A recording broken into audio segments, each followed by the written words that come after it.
Mga teorya ng Disney na sisira sa mga alaala ng iyong kabataan. Ang Disney ay parte na ng ating kabataan. At kapag naririnig natin ang salitang Disney, agad nating naaalala ang masayang memories mula sa ating kabataan. Ngunit paano kung ang ilan sa mga paborito nating kwento ay may mga nakakagulat na teorya sa likod nito? Ang mga teoryang ito ay naglalaman ng mga nakakabiglang interpretasyon na maaring baguhin ang paraan ng ating pagtingin sa mga paborito nating karakter at pelikula. Kung kaya't sa video na ito ay aalamin natin kung ano ang 10 mga teorya sa likod ng mga ito. Bago tayo magsimula ay baka pwedeng paki-like at subscribe ng video na ito. Malaking tulong at bagay na ito sa aming mga content creators. Maraming salamat po. Kaya naman simulan na natin. Number 1, Aladdin is set in a post-apocalyptic world. May isang kilalang teorya tungkol sa pelikulang Aladdin ng Disney na nagsasabing ang kwento nito ay nagaganap sa hinaharap matapos ang isang malaking sakuna. Ayon sa teoryang ito, ang lugar na tinatawag na Agrabah ay isang sibilisasyon na muling nabuo matapos ang isang matinding digmaan o kalamidad. Sa unang tingin ay parang sinaunang panahon ang tema ng pelikula dahil sa mga palasyo at pananamit ng mga tao. Pero kung mapapansin, may mga bagay sa kwento na hindi akma sa sinaunang panahon at parang mas bagay sa hinaharap. Isa sa mga palatandaan ay si Genie. Sa pelikula ay sinabi niya na nakakulong siya sa lampara ng 10,000 years. Pero kahit ganun katagal, ay kilala niya ang mga sikat na tao mula sa modernong panahon tulad ni Jack Nicholson at Arnold Schwarzenegger. Alam din niya ang mga modern jokes at styles. Ibig sabihin, baka ang kwento ay naganap sa hinaharap, hindi sa nakaraan. Sinasabi sa teorya na posibleng ang kwento ay naganap sa taong 11,970 AD o mas huli pa. Bukod dito, isa pang patunay sa teoryang ito ay ang mga kakaibang bagay sa kwento. Ang lumilipad na magic carpet ay mukhang isang uri ng advanced technology. Posibleng ito ay isang lumang imbensyon mula sa dating sibilisasyon bago nagkaroon ng malaking sakuna. Ang Cave of Wonders naman ay parang isang matandang taguan ng mahahalagang teknolohiya na itinago para maprotektahan mula sa pagkasira ng mundo. Dagdag pa rito, isa pa ay si Iago, ang parot ni Jafar, na marunong magsalita. Sa totoong mundo, walang hayop na ganun. Sinasabi sa teorya na maaaring si Iago ay naging ganun dahil sa mutation o epekto ng radiation mula sa isang malaking digmaan. Pwede rin na ito ay gawa ng isang lumang teknolohiya na nagbibigay kakayahan sa mga hayop na magsalita. Pero itinanggi ng mga direktor ng Aladdin na sina John Masker at Ron Clements ang teoryang ito. Sinabi nila na hindi nila intensyon na ilagay ang kwento sa hinaharap o sa isang mundong nasira. Ayon sa kanila, ginawa nila ang Aladdin bilang isang kwento na may kaugnayan sa magic, pag-ibig at pakikipagsapalaran. Kinumpirma nila na ang mga ngalakal sa simula ng pelikula ay si Genie, pero hindi nila kinilala ang ideya na ito ay tungkol sa hinaharap.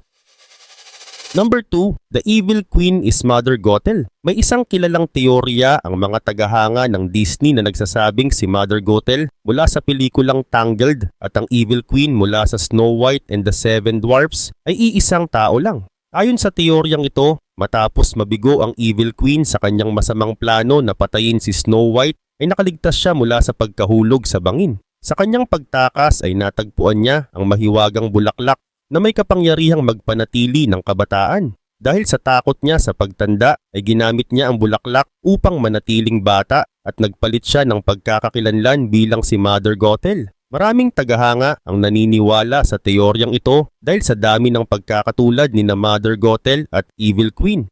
Una, pareho silang may maitim na buhok, mapuputing balat at matatalas na itsura sa muka. Pareho rin silang mahilig sa magic at gustong kontrolin ang mga tao sa paligid nila. Si Evil Queen ay may magic mirror na nagsasabi kung sino ang pinakamaganda, habang si Mother Gothel naman ay gumagamit ng mahiwagang bulaklak at kalaunan ay ang magical hair ni Rapunzel upang manatiling bata. Bukod dito, isa pa sa mga pagkakapareho nila ay ang kanilang ugali. Pareho silang madamot, mapanlinlang at mapagsamantala. Ginamit ni Mother Gothel si Rapunzel para sa sariling kapakinabangan, habang si Evil Queen naman ay ginawa ang lahat para lang maging pinakamaganda. Hindi sila takot gumawa ng masama basta't makuha nila ang kanilang gusto. May mga nagsasabi rin na ang mga pangyayari sa Snow White ay mas naunang naganap kaysa sa kwento ng Tangled. Ibig sabihin maaaring si Evil Queen ay naging si Mother Gothel matapos siyang mabigo sa kanyang plano kay Snow White. Ang mahiwagang bulaklak sa Tangled ay maaring nagmula sa parehong uri ng magic na ginamit ng Evil Queen noon. Subalit wala pang opisyal na pahayag ang Disney tungkol dito. Hindi nila kinumpirma kung totoo nga na iisang tao lang sina Evil Queen at Mother Gothel. Maaring ang kanilang pagkakahawig ay dahil sa paulit-ulit na tema ng Disney kung saan ang mga kontrabidang babae ay palaging obsessed sa kanilang kagandahan at kabataan. Madalas din ay pare-pareho ang kanilang anyo upang madaling makilala ng mga manonood. Bagamat walang matibay na ebidensya para patunayan ang teoryang ito, marami pa rin ang naniniwala na posible ito dahil sa dami ng magkaparehong katangian ni na Mother Gothel at Evil Queen. Pero hanggang walang official confirmation mula sa Disney, ay mananatili itong isang haka-haka o teorya ng mga tagahanga. Number 3. Tarzan is Anna and Elsa's brother. May isang kilalang teorya na nagsasabi na si Tarzan ay kapatid ni na Anna at Elsa mula sa pelikulang Frozen. Nagsimula ang teoryang ito dahil sa ilang pagkakapareho sa kwento ng dalawang pelikula. Sa Frozen ay ipinakita na sina Haring Agnar at Reyna Iduna, ang mga magulang ni na Anna at Elsa, ay naglayag sa dagat para sa isang mahalagang misyon. Sa hindi inaasahang pangyayari ay sinalanta ng matinding bagyo ang kanilang barko at sinabing nalunod sila sa dagat. Ngunit hindi ipinakita sa pelikula kung paano talaga sila namatay. Kaya maraming tagahanga ang nag-isip ng ibang posibilidad. Samantala sa pelikulang Tarzan naman ay makikita na may isang mag-asawa na nakaligtas sa isang trahedya sa dagat. Ang kanilang barko ay nasira kaya napadpad sila sa isang makapal na gubat. Sa lugar na iyon ay nagtayo sila ng bahay sa puno upang makaligtas. Sa kasamaang palad ay pinatay sila ng isang mabangis na leopard. Naiwan ng kanilang anak na lalaki na si Tarzan na pinalaki ng mga gorilya. Dahil sa pagkakaparehong ito ay may mga tagahanga ng Disney na nagsabi na baka ang mag-asawang iyon ay sina Haring Agnar at Reyna Iduna. Ang ibig sabihin, si Tarzan ang bunsong kapatid ni na Anna at Elsa. Kaugnay pa nito, pinalakas ang teoryang ito ng direktor na si Chris Buck na siyang nagdirect ng parehong pelikulang Frozen at Tarzan. Noong 2015 sa isang interview ay sinabi ni Buck na sa kanyang isip ay hindi basta nalunod sa dagat ang mga magulang ni na Anna at Elsa. Ayon sa kanya, nakaligtas ang dalawa at napunta sa isang isla sa gubat. Doon ay nagkaroon sila ng anak na lalaki, nagtayo ng bahay sa puno at kalaunan ay napatay ng isang leopard.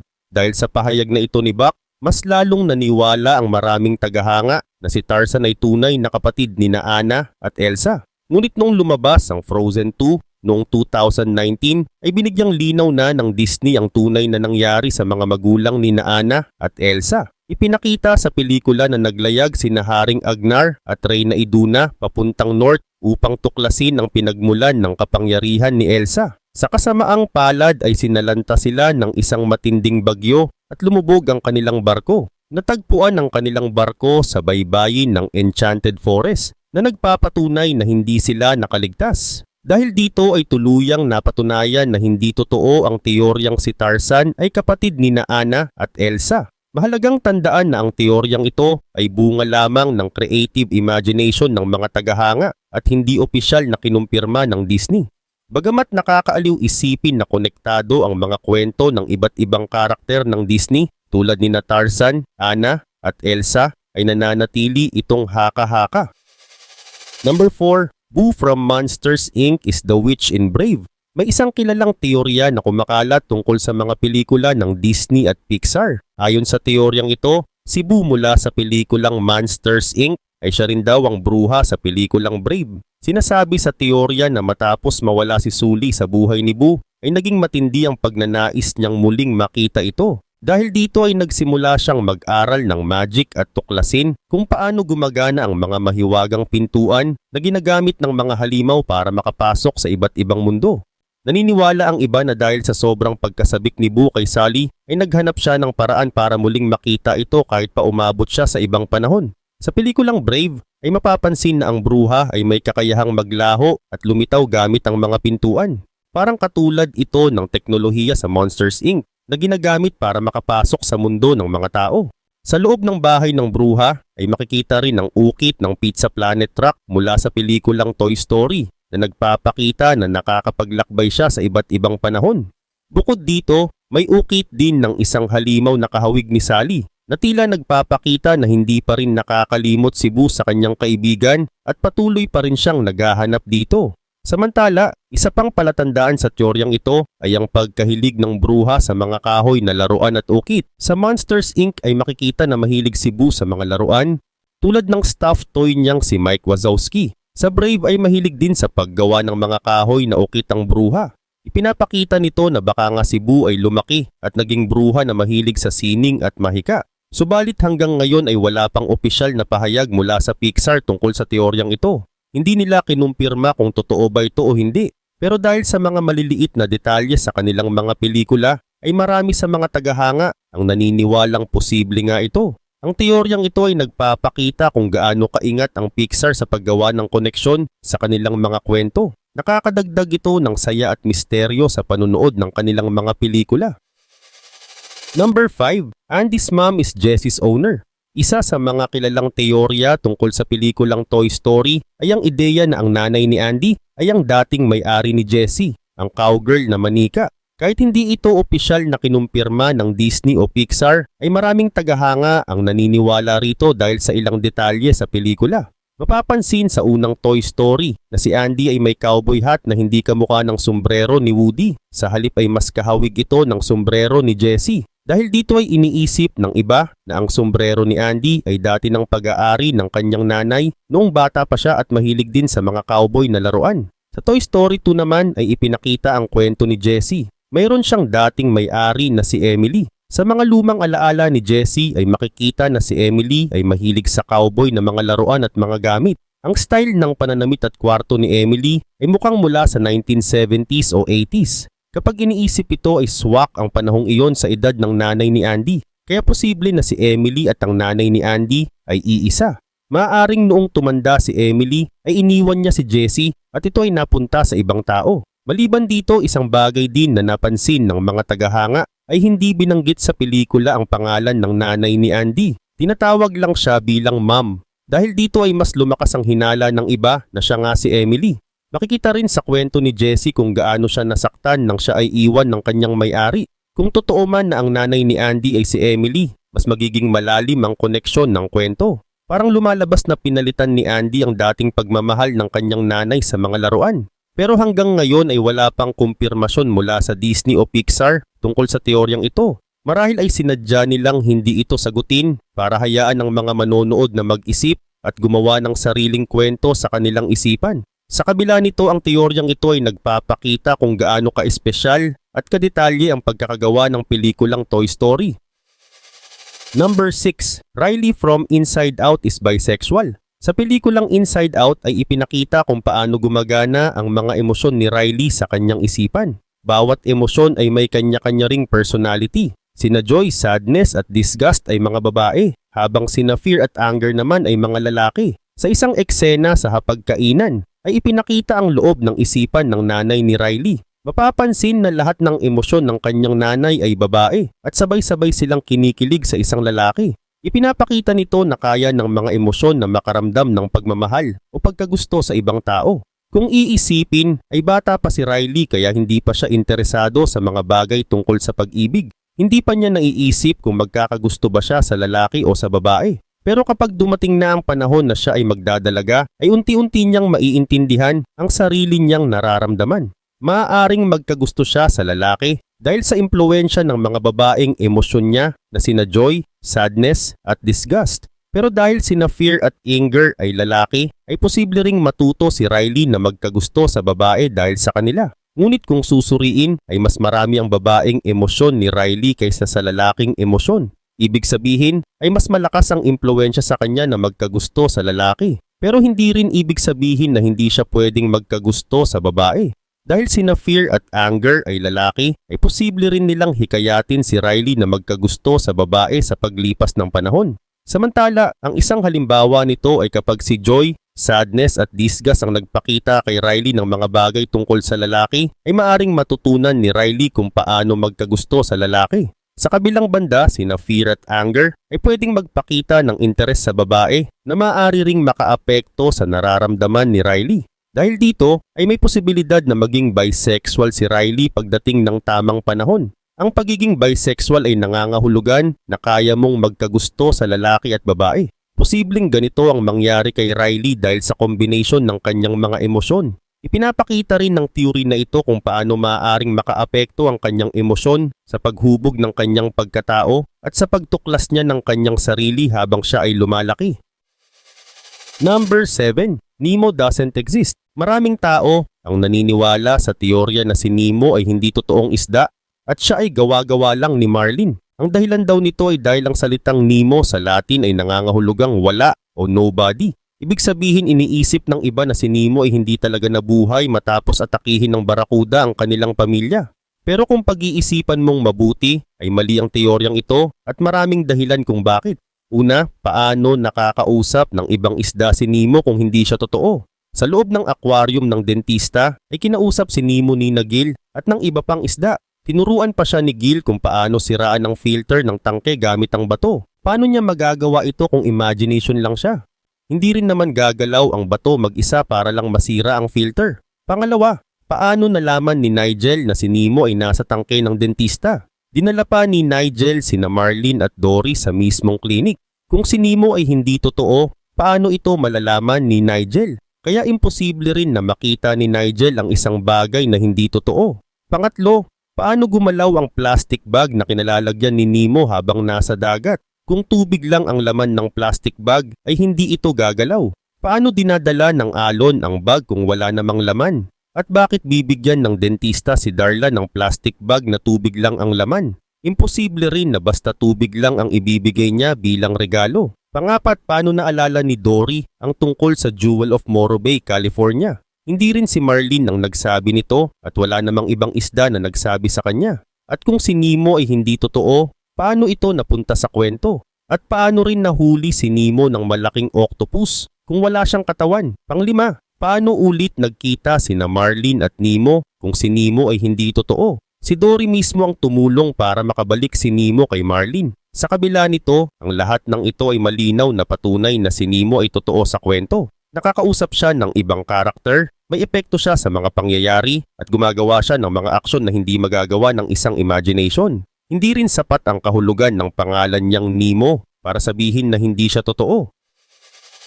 Number 8. Elsa and Rapunzel are related. Maraming tagahanga ng Disney ang nagtataka kung magkamag-anak sina Elsa mula sa Frozen at Rapunzel mula sa Tangled. Ang teoryang ito ay nagmula sa ilang mga detalye at Easter eggs na makikita sa mga pelikula. Samantala napansin ng mga tagahanga na magkahawig ang mga magulang ni na Elsa at Rapunzel. Ang ina ni Rapunzel at ang ama ni na Elsa at Anna ay may magkatulad na katangian, kung kaya't may haka-hakang sila'y maaaring magkapatid. At kung totoo ito sina Elsa, Anna at Rapunzel ay magiging magpinsan. Sa pelikulang Frozen ay makikita sa eksena ng coronation ni Elsa sina Rapunzel at ang kanyang asawang si Flynn Rider na dumadalo. Ang kanilang presensya ay nagbigay daan sa teoryang may espesyal na ugnayan ng dalawang pamilya. Lalo na't ang mga ganitong okasyon ay kadalasang dinadaluhan ng mga malalapit na kamag-anak o kaibigan. Subalit ayon sa ilang teorya, ang mga magulang ni na Elsa at Anna ay naglayag upang dumalo sa kasal ni na Rapunzel at Flynn sa kaharian ng Corona. Ngunit sa kasamaang palad ay nawala sila sa dagat at hindi na nakabalik pa. Ito ay nagbibigay ng koneksyon sa pagitan ng mga kwento ng Frozen at Tangled. Samantala sa isang Reddit AMA ay binanggit ng mga direktor ng Frozen na sina Jennifer Lee at Chris Buck na ang mga magulang ni na Anna at Elsa ay naglayag patungo sa isang kasal nang mangyari ang trahedya. Bagaman hindi direktang tinukoy, ay nagbigay daan ito sa mga tagahanga na isipin na ito'y maaaring kasal ni na Rapunzel at Flynn. Bagaman maraming mga pahiwatig at Easter eggs na nag-uugnay kina Elsa at Rapunzel bilang magkamag-anak, ay wala pang official confirmation mula sa Disney tungkol dito. Number 9. The Genie is the Merchant in Aladdin. Sa pelikulang Aladdin ng Disney noong 1992 ay may isang sikat na teorya na nagsasabing ang mga ngalakal na unang lumitaw sa simula ng pelikula ay siya ring genie. Sa unang eksena ng pelikula ay may isang mga ngalakal na nagbebenta ng iba't ibang gamit at ikinuwento niya ang tungkol sa mahiwagang lampara. Ayon sa teorya, ang mga ngalakal na ito ay hindi simpleng narrator kundi siya mismo si Genie na nagbabalat kayo. Isa sa mga dahilan kung bakit ito pinaniniwalaan ay dahil parehong si Robin Williams ang nagbigay ng boses sa dalawang karakter, kay Genie at kay Mga Ngalakal. Bukod dito ay pareho rin silang may 4 na daliri sa kamay. Nakakaiba dahil karamihan sa mga karakter sa pelikula ay may 5 daliri. Dagdag pa rito, ang isa pang observation ay ang paraan ng kanilang pagsasalita dahil pareho silang masigla at palabiro na tila nagpapakita na sila ay iisang nilalang. Gayun din naman noong 2015 ay kinumpirma ng mga direktor ng pelikula na sina Ron Clements at John Musker na totoo ang teoryang ito. Ayon sa kanila, talagang plano nilang ipakita na ang Mga Ngalakal ay si Genie sa pagtatapos ng pelikula. Ngunit hindi ito naisama sa huling version ng kwento. Sinabi rin ni Clements na yun talaga ang original na idea nila. Pero napagdesisyonan nilang huwag na lamang itong ipakita sa pelikula. Dahil dito ay maraming manonood ang nagkaroon ng sariling interpretation at nagsimulang magtanong kung may kaugnayan nga ba si Mga Ngalakal at si Genie. Samantala kung pagmamasdan din ng eksena sa simula ng pelikula ay mapapansin na tila alam na agad ng Mga Ngalakal ang tungkol sa lampara at sa magic nito. Para bang personal niyang naranasan ang kapangyarihan ng lampara na siyang nagdudugtong sa idea na siya nga ay si Genie. Sa dulo naman ng pelikula ay makikitang pinalaya si Genie at malayang nakalipad kung saan niya gusto. Ayon sa ilang teorya, sa kalayaan niyang iyon ay nagdesisyon siyang bumalik sa Agrabah at magpanggap bilang isang simpleng mangangalakal para ikwento ang kanyang karanasan sa lampara. Number 10. Peter Pan kills the Lost Boys. Ang teoryang pinapatay ni Peter Pan ang mga nawawalang bata ay isang dark interpretation ng classic story ni Peter Pan. Ayon sa teoryang ito, kapag ang mga nawawalang bata sa Neverland ay nagsisimulang lumaki, ay pinapatay sila ni Peter Pan upang mapanatili ang kanilang kabataan at maiwasan ang pagtanda. Sa original na akda ni J.M. Barrie ay may pahiwatig na kapag ang mga bata ay nagsisimulang lumaki, sila ay pinapapayat ni Peter na maaring mga hulugang inaalis o pinapatay sila upang hindi sila tumanda. Dagdag pa rito may mga teorya na nagsasabing si Captain Hook at ang kanyang mga pirata ay dating mga nawawalang bata na nakatakas mula kay Peter Pan. Sa pananaw na ito, si Hook ay hindi tunay na kontrabida kundi isang dating biktima na naglalayong iligtas ang iba pang mga bata mula sa kaparehong kapalaran. Ito rin ay nagbibigay ng bagong pananaw sa kwento kung saan ang dating itinuturing na kontrabida ay nagiging bayani na nagtatangkang pigilan ang mga madidilim na gawain ni Peter Pan. Mahalaga ring tandaan na ang mga teoryang ito ay likha lamang ng mga tagahanga at hindi opisyal na bahagi ng original na kwento ni J.M. Barrie. Gayunpaman ang mga ito ay nagbibigay daan sa mas malalim na pag-unawa at pagsusuri sa mga characters at tema ng kwento na nagpapakita ng posibilidad ng mga madidilim na aspeto sa likod ng isang tila inosenteng alamat.